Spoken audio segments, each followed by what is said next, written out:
मेरे प्रिय आत्मन, सहज योग में आज भीखा साहब का एक पद लेने जा रहे हैं। भीखा साहब का जन्म 1713 ईस्वी में हुआ और 1763 ईस्वी तक उत्तर प्रदेश के पूर्वी भाग में भीखा साहब अलख जगाते रहे। कहते हैं भीखा साहब, राम रूप को जो लखै सो जन परम प्रवीण। अद्भुत बात कह रहे हैं। राम रूप क्या है, इसको समझ लेना बहुत ज़रूरी है। एक तो भगवान राम हैं जो विष्णु के अवतार हैं, लेकिन संत जिस राम की बात करते हैं वह अयोध्यावासी राम की बात नहीं करते। वास्तव में जो परम अस्तित्व है, जो पूरे अस्तित्व में ओंकार की गूंज है, ओंकार का प्रकाश फैला हुआ है, जो ब्रह्म परम ब्रह्म है, उसकी बात कर रहे हैं। राम रूप को जो लखै, और राम रूप क्या है? वह सबके भीतर प्रकाश की तरह है, उस सबके भीतर ओंकार की गूंज की तरह है, उसकी बात की जा रही है। जिसके लिए पतंजलि कहते हैं तस्य वाचकः प्रणवः। वह जो राम है, वह जो अस्तित्व है, वह जो परमात्मा है, उसका बोधक क्या है? प्रणव है, ओंकार है। उस ओंकार के स्वरूप को ही राम रूप कह रहे हैं संत, और कह रहे हैं कि राम रूप को जो लखै, राम रूप का जो दर्शन करता है। और कहाँ जाकर के दर्शन करना होता है? अपने भीतर निराकार में प्रकाश की तरह उसका स्वरूप है, वह परम प्रकाश है। राम रूप को जो लखै, और जो उस परम प्रकाश का दीदार करता है, जो उस परम प्रकाश के सुमिरन में जीता है, सो जन परम प्रवीण।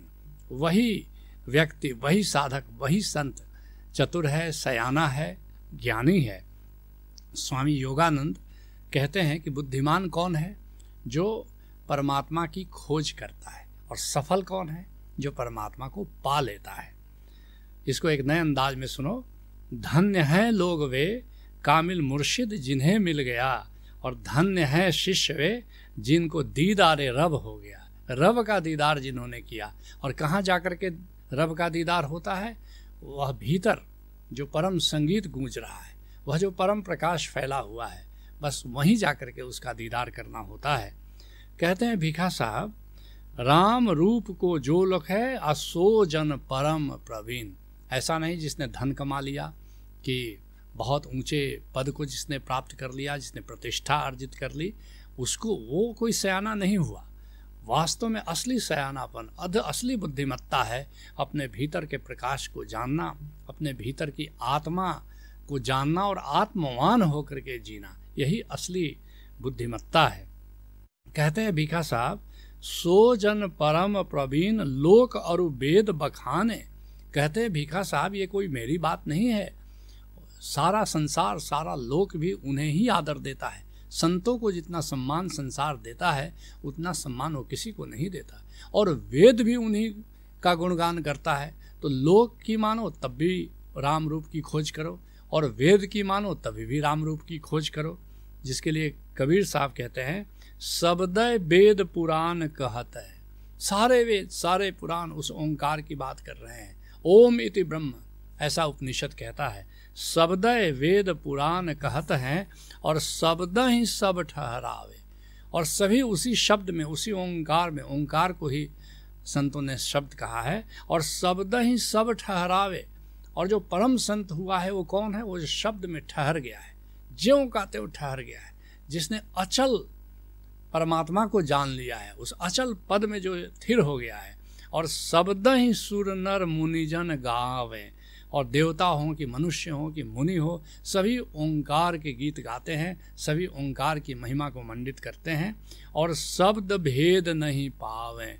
लेकिन गीत गाना और बात है, ओंकार की स्तुति करना और बात है, ओंकार की गरिमा का बखान करना और बात है।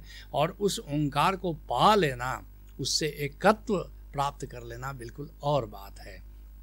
कहते हैं भीखा साहब, सतसंगति में भाव भक्ति परमानंद जाने। अब ये साधना का बहुत ही गहरा सूत्र है, समझोगे तो बहुत मजा आएगा। सतसंगति में भाव भक्ति और परमानंद जाने, बस 3 बातें कह रहे हैं। पहली बात कह रहे हैं कि सत्संगति होनी चाहिए। बिना सत्संगति क्या है किसी जानकार संत के पास जाओ, उसकी बातें सुनो, उसके पास उठो, उसके पास बैठो। तो पहली बात की सत्संगति और भाव भक्ति, दो प्रकार की भक्ति है, एक गौणी भक्ति है और एक परा भक्ति है। गौणी भक्ति तो हुआ कि अपने इष्ट, जैसे गणेश जी हैं, हनुमान जी हैं, भगवान राम हैं, तो इनका गुणगान करो, इनको याद करो, ये गौणी भक्ति है। और भाव भक्ति क्या? परा भक्ति, जो निर्गुण निराकार ब्रह्म है, जो ओंकार है, उसकी भक्ति परा भक्ति कह रहे हैं।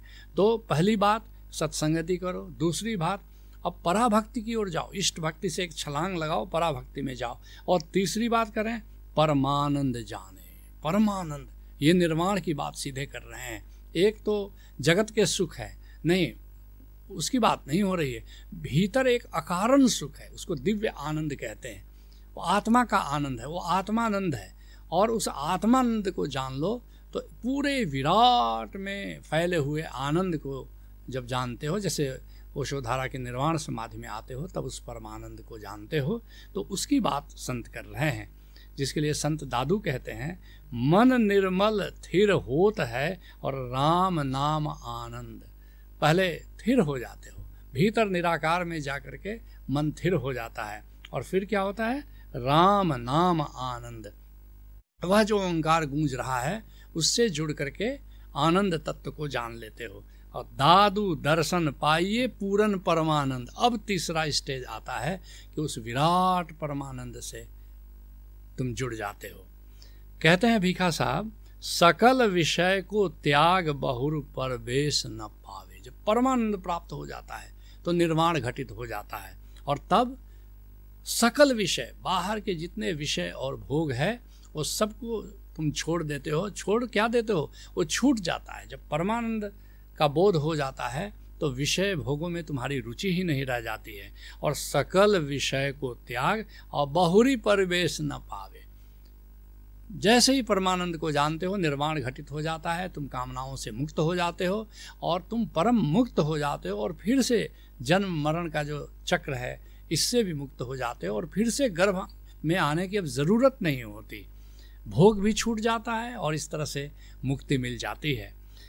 जिसके लिए हरियाणा के गरीब दास एक संत हुए, बड़े प्यारे संत हैं, कहते हैं, सुमिरन भजन बंदगी करी हैं असो भाव सागर तरिया। इस भाव सागर को कौन पार कर सकता है? कौन मुक्त हो सकता है भला? जो सुमिरन में जीता है, प्रभु की याद में जीता है। तो वह जो भीतर प्रकाश है, जो भीतर नाद गूंज रहा है, सदा उसके स्मरण में जीता है।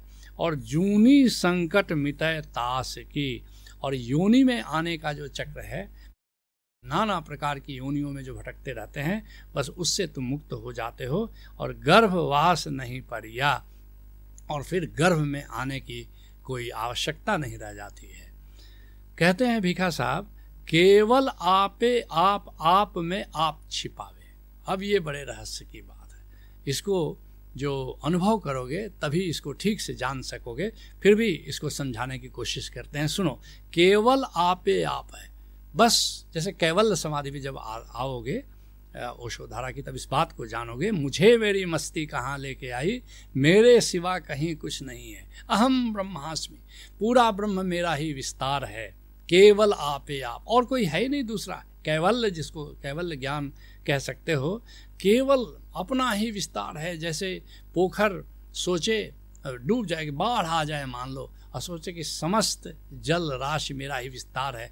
बूंद सोचे कि सारा समुद्र मेरा विस्तार है। खेत सोचे कि सारी धरती मेरा विस्तार है। सूत सोचे कि सारा चादर मेरा विस्तार है। इसको केवल उसकी बात हो रही है। केवल आपे आप में आप छुपावे। और अपने भीतर जो निराकार है, वो बड़ा विराट है, उसमें जा करके अपना घर बना लेते हो, वहाँ तुम वास करने लगते हो। तो you are grounded in subjectivity. बस उसकी बात कर रहे हैं, जिसके लिए जगजीवन साहब कहते हैं, आनंद के सिंध में आन बसे। वो आनंद का सिंध तुम्हारे भीतर ही लहरा रहा है। आनंद के सिंध में आन बसे, तीन को न रहे हो तन को तपनी। उनको अब कोई ताप नहीं रह जाता है। दैहिक, दैविक, भौतिक, तीनों तापों से मुक्त हो जाते हैं। और जब आप में आप समाये गए, तब आप में आपू लव अपनो। बस अपने निराकार के ओंकार में ही तुम्हारी लौ लग जाती है और तुम उसी में प्रवेश कर जाते हो। जब ज्ञान को भान प्रकाश भयो, जब ज्ञान के सूरज का उदय हो जाता है, जग जीवन होए रहे सपनों, जग और जीवन, संसार और जीवन दोनों सपना हो जाता है और उसमें जो तुम सीरियस होकर के ज़िंदगी को जीते हो, ज़िंदगी में कोई सीरियसनेस तब नहीं रहती, ज़िंदगी एक विनोद हो जाती है, ज़िंदगी एक आनंद हो जाती है। कहते हैं भीखा साहब, भीखा सबते छोट होई रहे चरण लवलीन। ये साधक, ये भक्ति की रीत बता रहे हैं कि कोई अहंकार मत रखो कि मैं कुछ हूँ, मैं ना कुछ हूँ। अपने को बिल्कुल विनम्रता से जिंदगी को जियो, जिसके लिए चरण दास कहते हैं सबसु रख निर्वैरता। अब कोई बैरी नहीं होना चाहिए। अगर तुम बैर भाव रखते हो इसका मतलब अहंकार तुम्हारा बड़ा प्रबल है। सबसु रख निर्भयता और गहो दीनता, विनम्रता रखो और ध्यान। बस 3 बातों की बात कर रहे हैं चरणदास। सबसु रख निर्भयता पहली बात, गहो दीनता विनम्रता दूसरी बात, और ध्यान। ध्यान में जियो, सुमिरन में जियो, समाधि में जियो। अंत मुक्ति पद पाई हो और जग में कछु नहान। अगर ये 3 बातों का तुम पालन करो तो मुक्ति सुनिश्चित तुम्हारे जीवन में आएगी। जीते जी तुम मुक्त हो जाते हो। और जग में कछु नहान, और जगत में भी जिस जिंदगी को तुम जियोगे इस तरह, तो जगत में भी कोई हानि होने वाले नहीं। कहते हैं भीखा सबते छोट हुई और रहे चरण लवलीन। ये चरण क्या है? तुम्हारे भीतर ही गोविंद के चरण है। यह जो दिव्य आलोक है, इसी को अगर देखते गए तो वहाँ सहस्त्र दल कमल दिखना शुरू हो जाता है। और फिर उसी में लौ लगाना है। जैसे निरति समाधि में जब आओगे तो इस बात को ठीक से अनुभव करोगे। और कहते हैं भीखा साहब, राम रूप को जो लखे सो जन परम प्रवीण।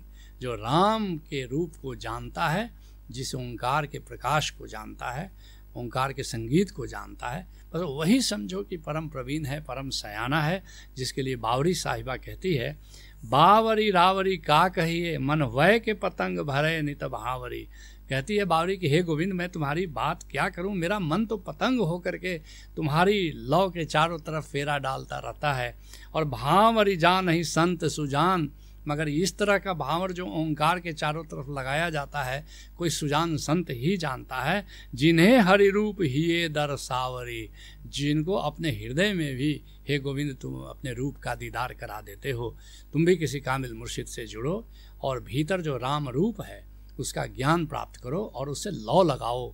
यही सहज योग है। हरि ओम तत्सत।